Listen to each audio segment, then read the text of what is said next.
Assalamualaikum warahmatullahi wabarakatuh. Perkenalkan, nama saya Rahma Gita Mustiawan dengan NPM 213300516054. Baik, di sini saya akan menjelaskan mengenai hubungan hukum internasional dan hukum nasional dengan dosen pengampu Pak Augie Hafiz Juanda dengan gelar advokat, dosen Certified Legal Auditor, Certified Professional Auditor, Certified Mediator, dan Certified Mining Legal Consultant. Hukum internasional. Hukum internasional adalah sekumpulan aturan, prinsip-prinsip, norma-norma, kebiasaan internasional yang mengatur antara subjek hukum internasional, baik negara, organisasi yang bersifat publik, dan lintas negara. Sedangkan hukum nasional adalah ketentuan hukum yang mengatur kehidupan manusia pada masing-masing lingkungan negaranya. Hukum internasional dan hukum nasional memiliki karakteristik yang berbeda. Perbedaan hukum internasional dan hukum nasional itu didasarkan pada 3 hal. Yang pertama, ada objek pengaturan, kedua ada model atau bentuk hukum, dan ketiga ada prinsip-prinsip yang digunakan. Dalam ilmu hukum internasional, ada 2 pandangan mengenai hubungan antara hukum internasional dan hukum nasional, yaitu voluntarisme dan objektivisme. Voluntarisme memandang bahwa hukum internasional tidak ada kaitannya sama sekali dengan hukum nasional, yang berarti tidak ada hubungan dan keterikatan khusus antara keduanya. Oleh sebabnya, dari pandang voluntarisme ini muncul paham dualisme. Paham dualisme yaitu bersumber pada teori bahwa daya ikat hukum internasional bersumberkan pada kemauan negara. Maka hukum internasional dan hukum nasional merupakan sistem atau perangkat hukum yang terpisah satu dari yang lainnya. Berbeda dengan voluntarisme, objektivisme menyatakan bahwa hukum internasional tercipta dengan terlepas dari kemauan suatu negara, yang dari sinilah muncul paham monisme. Paham monisme didasarkan atas pemikiran kesatuan daripada seluruh hukum yang mengatur hidup manusia. Dalam rangka pemikiran ini, hukum internasional dan hukum nasional merupakan 2 bagian dari satu kesatuan yang lebih besar, yaitu hukum yang mengatur kehidupan manusia.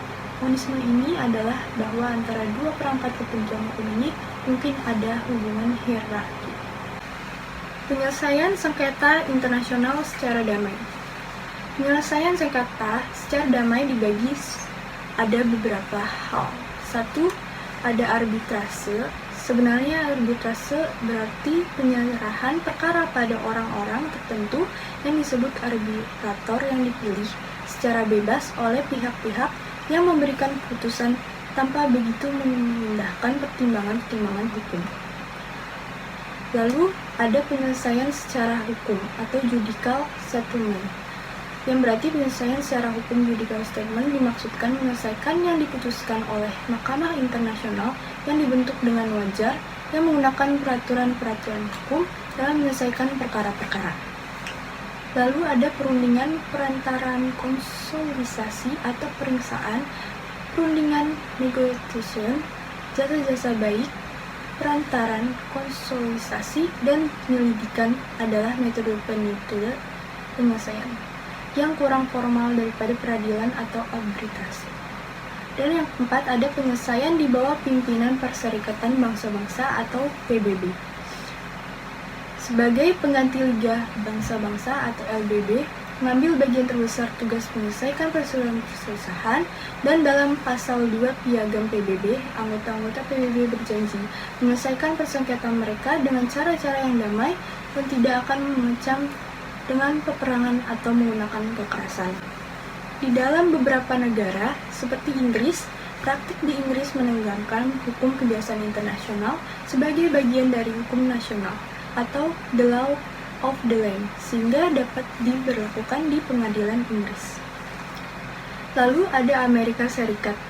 Praktik Amerika Serikat berkenaan dengan hukum kebiasaan internasional hampir menyerupai praktis di Inggris. Hukum kebiasaan internasional dianggap sebagai bagian dari hukum nasional. Sehubung dengan perjanjian internasional Amerika Serikat mempunyai praktik yang berbeda dengan praktik yang dianut oleh Inggris.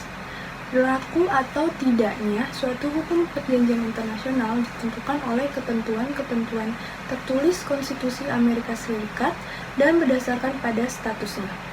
Lalu kedudukan hukum internasional di Indonesia.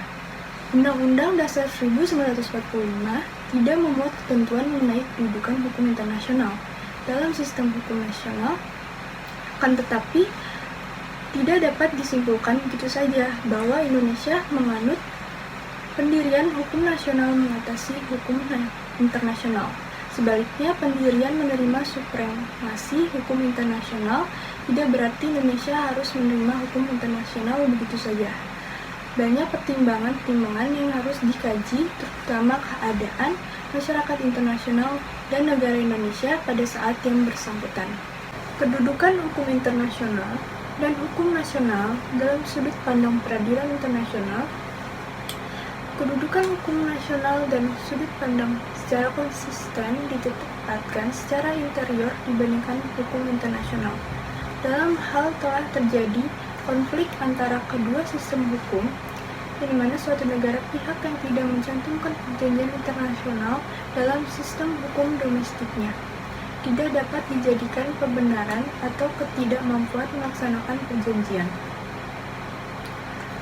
Herman Court of International Justice Pasal 46 menyatakan, apabila suatu negara telah menerima kewajiban internasional, maka sudah seharusnya negara tersebut memodifikasi perundang-undangannya sehingga dapat memenuhi segala kewajiban internasionalnya.